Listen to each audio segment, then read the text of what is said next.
সপোনৰ সৰু ডাঙৰ নাথাকে। সপোন সপোনেই। সপোনৰ ঘৰখন বুলিলে এটা ডাঙৰ আট্টালিকাৰ কথাও নুবুজায়। এটা জুপুৰি ঘৰো কাৰোবাৰ কাম্য হ'ব পাৰে।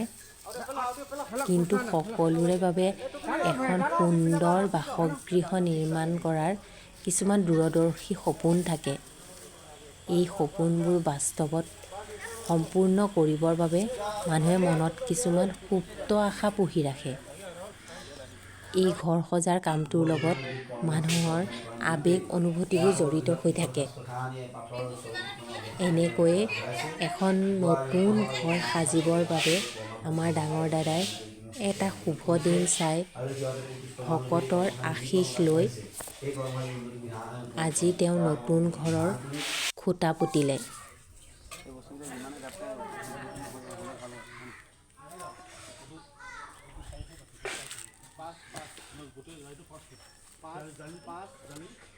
ভগৱানে তেওঁৰ কৃপা যাতে সদায় বজাই ৰাখে।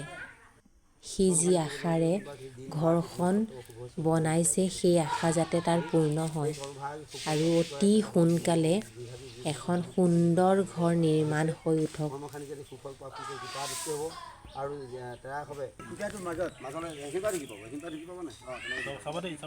এটা বহীত দিছ যে কাঠডাল ভাল নহয়।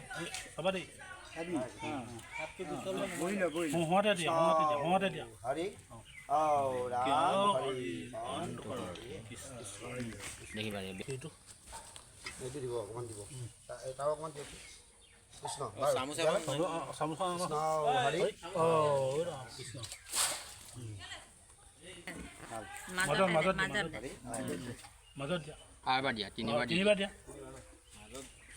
মাজত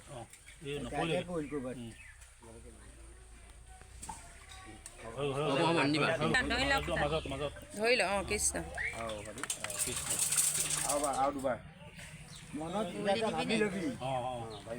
দিবি নে गाल दे ना हमको आपका सामने जो बात किया वही किया। हाँ भगवान नाम ले दे कृष्ण कोई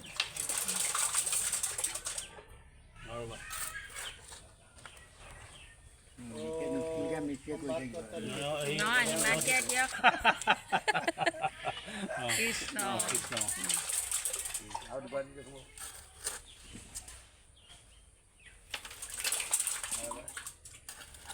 প্ৰভু আপুনি দিব নাই বা আপুনি দিয়ক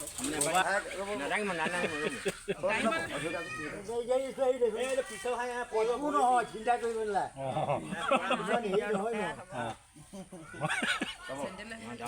ঠিকমতে হেৰি কৰি লৈছোঁ আকৌ চাব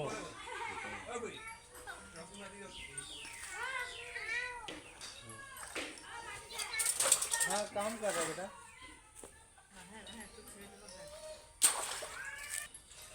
হ'ব চাব আপুনি হ'ব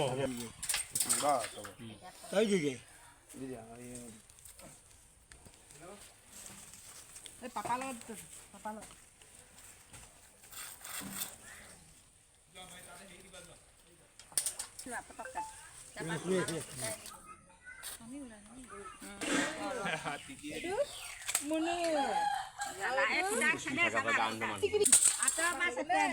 কেনেবাকে পিছল খাই পৰিলে হ'ব দেই চাব আপুনি অকণমান এইখিনি পাই ইমান লৰালৰি কৰাতকে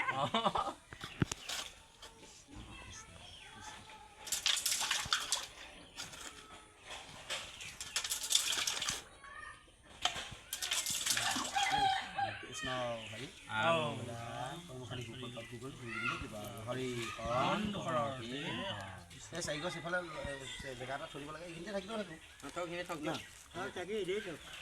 এতিয়া থাকক দৰকাৰ হ'লে পিছত ঠিক কৰি ল'ব দেই এইটো পাইপটো অকণমান তালৈ লৈ গ'লো এহঁতক দি দিয়ক লৈ যাব লৈ যাওক পাইক লৈ যাওক